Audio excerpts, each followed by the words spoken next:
ate. Galing ka Mindoro. Opo, yung kasi kamang yan. Ako yung kabilang bundok lang. Ate, I have something, ito. So, fans mo talaga ako. That's my letter. Love letter to you. Ano yun? Bebang vlog po. Bebang. Ate Ivana, I'm so happy to meet you, ate. Kailan ka babalik ng Mindoro? Ate, pwede kitang antayin mamaya. Okay lang. Sige, Thank you, ate. antayin. Dito lang ako mamaya. Hindi lang, dito lang. Mag-antay lang ako dito mamaya. Thank you, ate. Love you. Love you. Ay, God! Ibano? Dagdag reaction. Sorry po. Aakyat na, girls! Ate Ivana, thank you. I love you. Ate Ivana, oh my God. Ate Ivana. Tama ka na. Tama ka na, nak. Yung ballpen ko. Ballpen mo.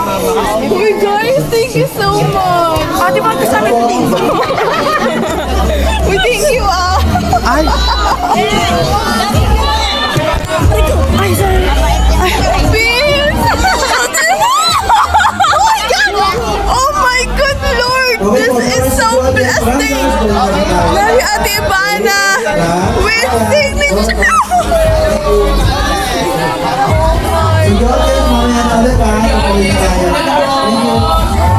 Thank you, Ate. Love you. Ay, siya na lang, Sibo.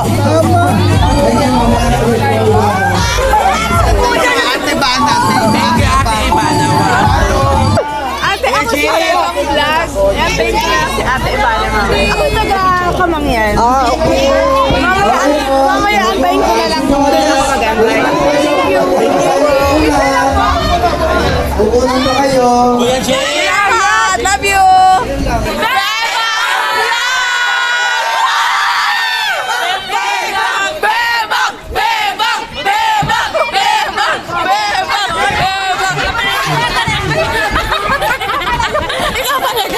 Bebang lang, guys.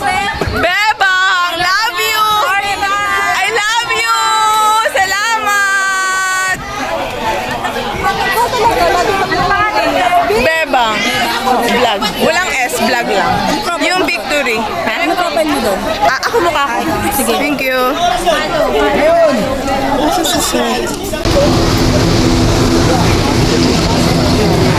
Antayin ko si Ate Ivana.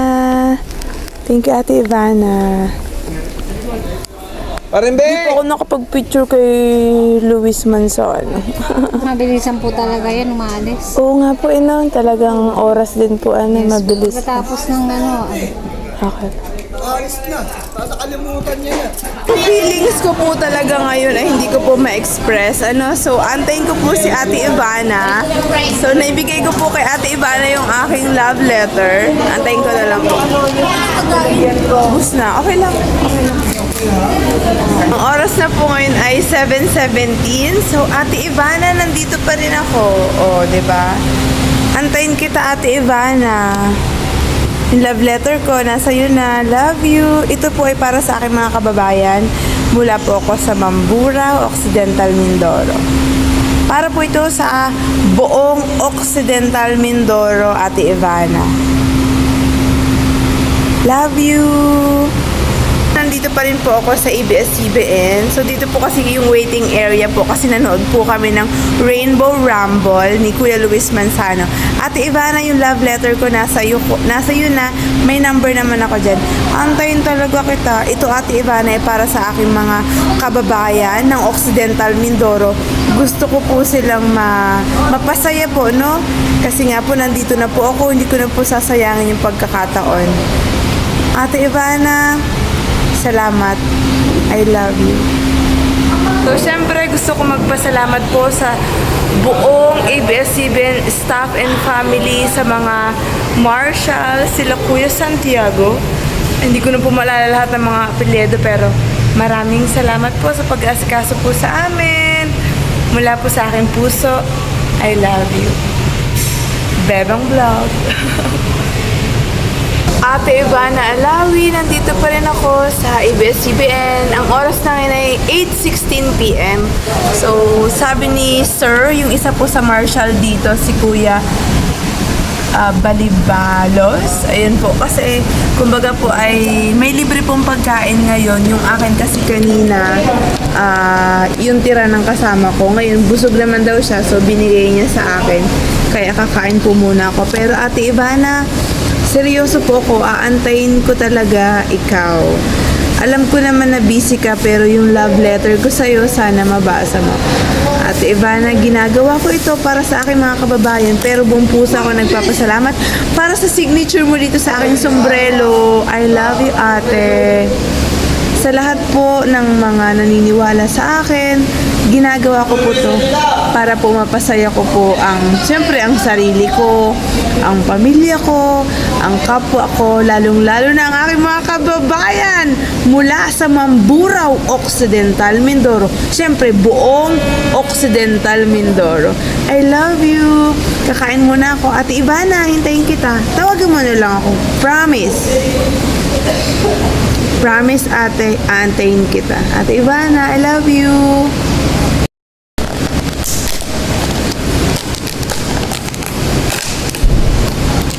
Ate Ivana, seryoso po ako. Aantayin ko po kayo. Pero kakain muna ako. Nandito pa rin po ako sa ABS-CBN. Yan po. So, meron pa po kasing shooting ang Showtime. May rehearsal pa po. Kaya pinapayagan po ako ni Kuya Marshall. Isa po siyang Marshall, si Sir Sir, ano mo? Balibalos? Oh, si Sir Balibalos ang kasama ko ngayon. Kaya sabi ni Sir naman, okay lang naman magstay ako dito.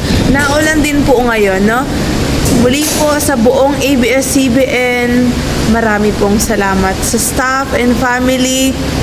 Love, Bebang. Kain po tayo. May libre pong pa-dinner. Totoo po yun. Tsaka pa-lunch. Kanina pa po kasi akong lunch dito. Nakadalawang episode po kami. Abangan niyo po ako. Kain po tayo. Ate Ivana, hintayin kita. Love you.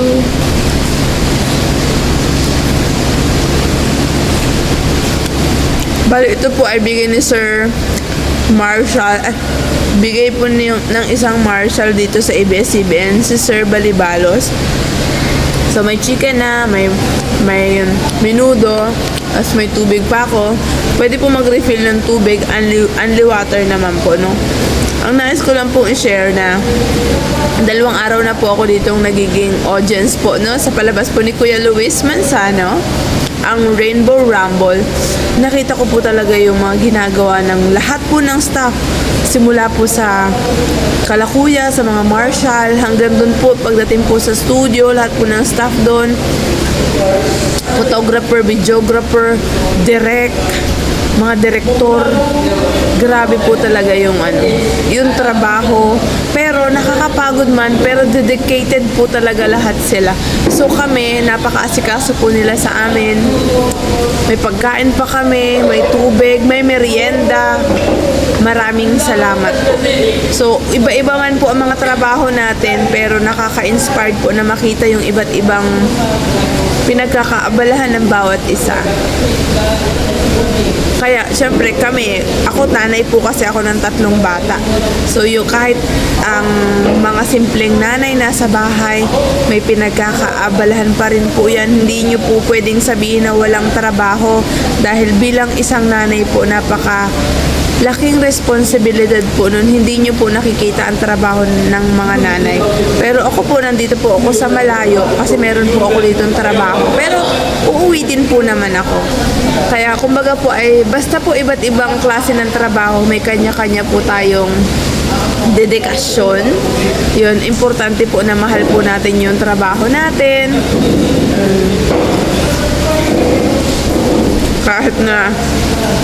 Kahit sino, tricycle driver, jeepney driver, yung mga mananahe, teacher, doctor, nurse, pharmacist, traffic enforcer, president, senator, iba't iba man talaga po ang trabaho. Basta po gusto natin, pagbutihan po natin.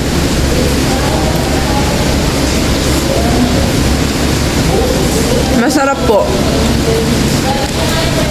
masarap makinig dun sa mga taong may mga pinagdadaanan, pero sa kabila nun, natututo sa buhay na okay lang na dumaan ako sa ganung pagsubok. Yung baon ka sa utang, yung sa maghapon isang beses ka lang kumakain, o kaya wala nang talagang kinakain. Ang pinangahawakan talaga yung pananampalataya sa Diyos. Ako dumating sa buhay ko yun, guys. Naging zero talaga ako. Sa Lourdes Hospital po ako nagtatrabaho nun. Wala po talaga akong pamasahe pa uwi. As in zero. Kahit 1 centavo wala ako. So, ang ginagawa ko nun, or ang ginawa ko nun, nagpunta ako sa office ng finance kasi nandun yung pinsan ko, si Rowella K. Miranda. Hanggang ngayon, nandun pa rin siya. Senior na siya doon. So, mahal kong pinsan Rowella Bernardo Miranda. Maraming salamat nung time na alam mo yan, nanghingi ako sa'yo or nanghiram ako sa'yo ng pamasahe. Para lang po talaga makauwi ako. So, dito po sa, kahit nasan po tayong lugar, may iba't iba po tayong pinagdadaanan. Pero, yun po yung nagtuturo sa atin. Yung mga pagsubok po, yan na, kulog na, ulan. Ate Ivana, inaantay talaga kita. Anong oras na? 8:24, Ate Ivana. Sana panood mo pa rin yung mga video ko. Seryoso ako, Ate Ivana, antayin kita. Andito pa rin ako sa ABS-CBN. Pinakain ako ni Kuya or ni Sir Balibalos. Isa po siyang marshal. Ate Ivana, ito yung sombrero mong pinirmahan. Ivana Alawi. Love you, beba. Katulad po nan, diba? Sabihin ng iba, ano ba naman yan si Beba? Kung ano naman pinagagagawa. Hindi nyo naman po alam yung mga rason ko. Tama na po muna na makita nyo ito. Tapos kapag may resulta na po, yan, ipapakita ko po sa inyo.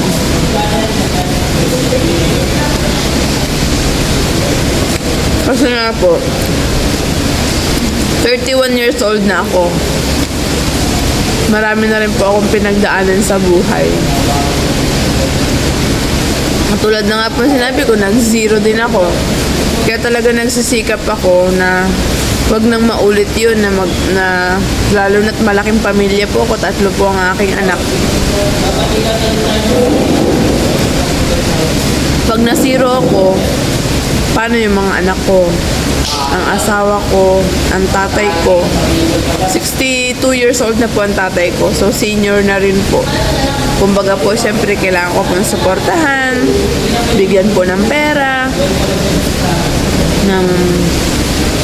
Yung may makakain po.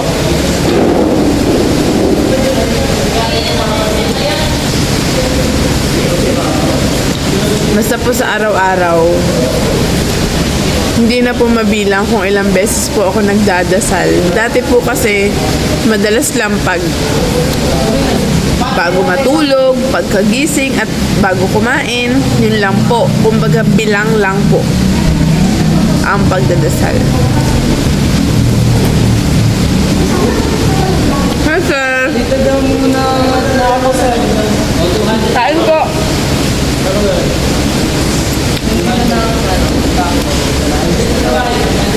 Wala tayo doon.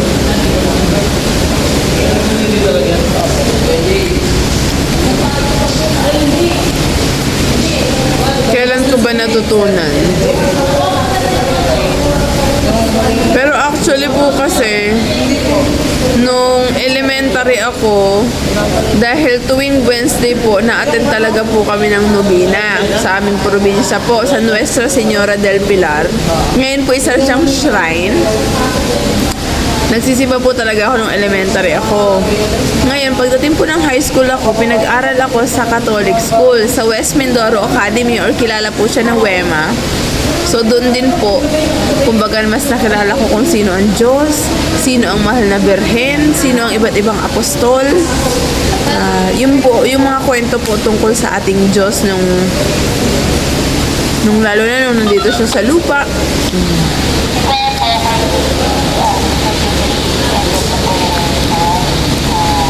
Basta po ngayon, ang nais ko pong ibahagi sa inyo, ang pagdadasal po, kahit anong oras, kahit saan. Dahil yun po yung ginagawa ko. Mas madalas ko pong alalahanin ang Diyos at ang mahal na Birheng Maria at ang mga apostol kung saan tinatawag natin ng pagnilayan. Magninilay tayo, ibig sabihin ilalagay natin yung sarili natin doon sa pangyayari na naganap. Habang iniisip mo siya, iaanong sa sarili mo na nandun ka. Dadamhin mo yun. Tapos, doon mo mas na ipapakita at napapadama sa Diyos na naalala mo siya, na humihingi tayo ng tawad sa ating mga kasalanan, nagpapasalamat tayo sa lahat ng blessings, at yun, humihiling tayo na pakinggan yung ating mga dasal. Kahit po ako naglalaba, nagtututbrush, kumakain, naglalakad, basta po maisip ko anytime na magdasal, nagdadasal po ako. At ano ang dinadasal ko? Maraming beses po, Ama namin, Aba Ginoong Maria, at luwalhati, at saka yung mga personal na dasal. Kasi po tinuro naman po ng Diyos, nandun po yun sa Biblia, kung ano po ang idadasal, yun na nga po yung Ama namin. At ito pa po, madalas ko rin po idinadasal ang sumasampalataya ako, sapagkat nandun na po yung kabuuan. Ano po? Hanggang sa nung umpisa, hanggang sa naging tao siya dito sa lupa, hanggang namatay, nabuhay muli. Kaya sana po, no? Kung hindi nyo po sa ulo, tsagain nyo lang po. Masasaulo nyo rin po. Ngayon nga po, ang isa sa fulfillment ko bilang isang tao is kaya ko pong dasalin sa Latin. Isa po yun sa naging salita ng Diyos, ng ating Heso Kristo nung nandito po siya sa lupa. Griego, Hebreo, Latin. So yung Latin po, excuse me po, sa ulo ko po yung Our Father, tsaka po yung Hail Mary na Latin, at tsaka po yung Glory Be. Halimbawa po yung sa Our Father, Pater Noster qui es in celis, sanctificetur nomen tuum. Nasasamid ako, baka naaalala na ako ng Ate Ivana. Ate Ivana, naghihintay talaga ako. Anong oras na? 8:30 p.m. Nandito pa rin ako, Ate Ivana, sa ABS-CBN. Si Kuya, ang duty na Marshal, Kuya Balibalos. Pagkain niya to, Ate Ivana, binigay sa akin.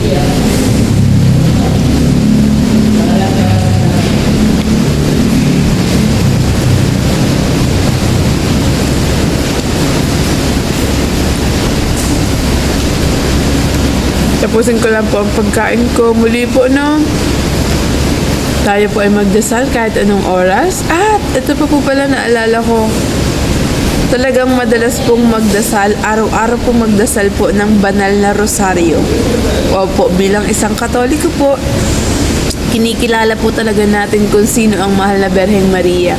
At parang mga nanay natin, gusto natin kilala natin siya, lagi natin siyang naaalala. At syempre, kasama ng Diyos, Amang makapangyarihan sa lahat, ang mahal na Inang Birhen sa langit. Kaya ano man ang idasal natin sa mahal na Birheng Maria, yung tiwala natin sa puso natin, tiwala natin sa Kanya, didinggin niya yung mga dasal natin, yung mga hiling natin, yung mga pakiusap natin, yung pasasalamat natin sa araw-araw.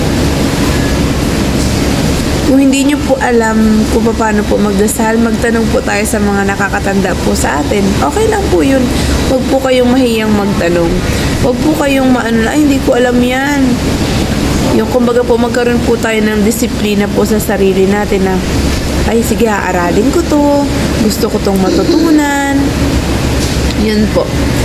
Ito po yung isa kong alam na Latin, yung Ave Maria, Gratia Plena. Yun, sa Hail Mary po yun. Yung luwalhati naman, Gloria, Patri et Filio, et Spiritui Sancto, sic ut erat in principio, et nunc et semper, et in saecula saecula. Yan. Thank you, Sir Balibalos. Pa-picture naman kay Sir para naman may remembrance ako. Oo. Thank you po. So, lalabas na naman ako ng gate ng ABS-CBN. Ando yung Macdo. Nakaulan. May tambayan doon. Doon? Ay, may Macdo doon. Oh. Ah, dito sa kabila. Ayan, may 7-Eleven sa kabila. 7-Eleven.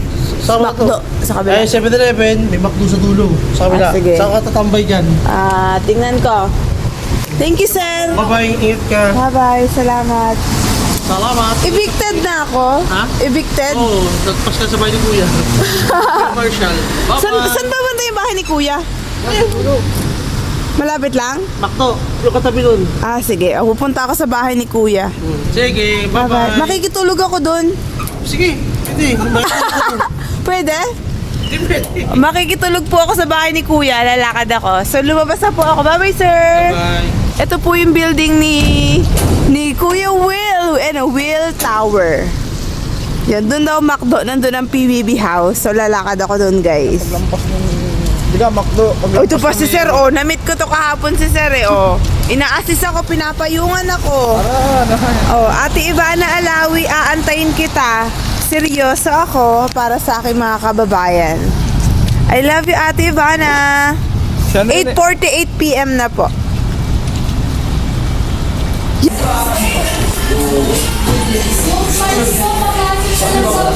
Ate Ivana, ito pa rin yung sombrelong pinirmahan mo.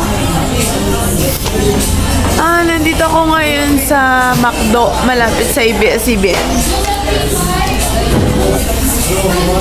Masaya yung araw ko. Bakit ako nag-iiyak? Masaya pala. Ivana, hindi ako nag-iiyak kasi wala ka pa. Anong oras na ba ngayon natin, Ivana? 9:42. Nandito ako sa Macdo na malapit sa ABS-CBN. Nandito daw yung bahay ni Kuya, PBB house, sa kabilang side lang. Instruction sa akin nung Marshall ni Kuya Marshall na huling nag-assist sa akin sa ABS. Bakit ako nag-iiyak? Natutupad din yung mga pangarap ko. Basta tuloy-tuloy. Muna ang Diyos sa araw-araw. Pagsubok ang nagpapayaman ng aking pananampalataya. Ate Ivana, kung mapanood mo man ito, ginagawa ko to para sa kababayan ko. Alam nila yan. May pirma nga pala dito si ayan rock and roll. Si Jake Ejercito. Diba napakagwapo niya? Ito naman si pirma to ni Ate Aya. Aya Fernandez. Nilagay niya, love you, Bebang. Tapos ito, may remembrance ako galing kay Ate Ivana. Ayan ang sinulat niya kanina. Ivana Alawi, love you, Bebang. Ate Ivana, anong oras na ba ngayon? 9:44 PM. Nandito pa rin ako, Ate Ivana, sa Macdo, malapit sa ABS-CBN. Yung PBB house nandito sa kabila, Ate Ivana. Hayaan mo, Ate Ivana, na patuloy ako maghintay sa'yo. May love letter ako sa'yo, di ba? Sana mabasa mo. Pasensya na maliit ang sulat ko. I love you, Ate. Love, Bebang. Okay lang ako guys. Talagang masayahin ako. Pero mababa din talaga yung luha ko. Pwede na akong actress talaga. Sa tingin nyo?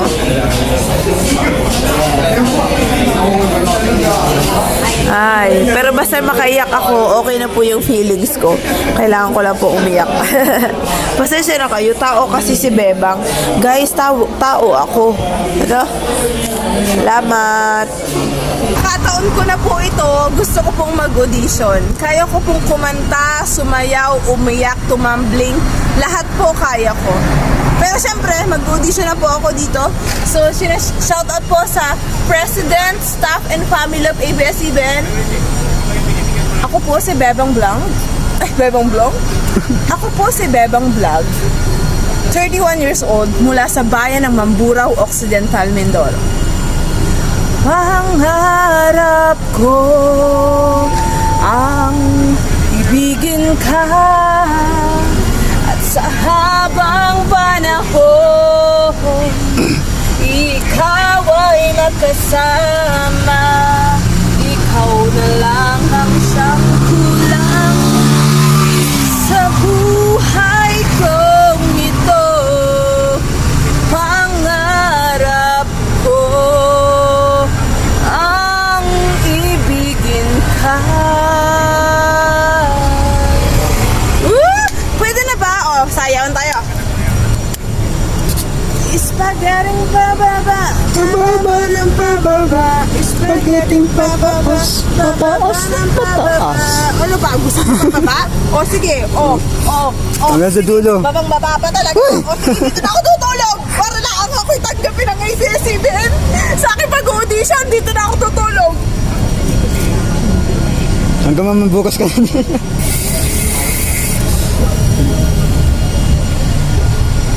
Yan guys, tulog na si Bebang.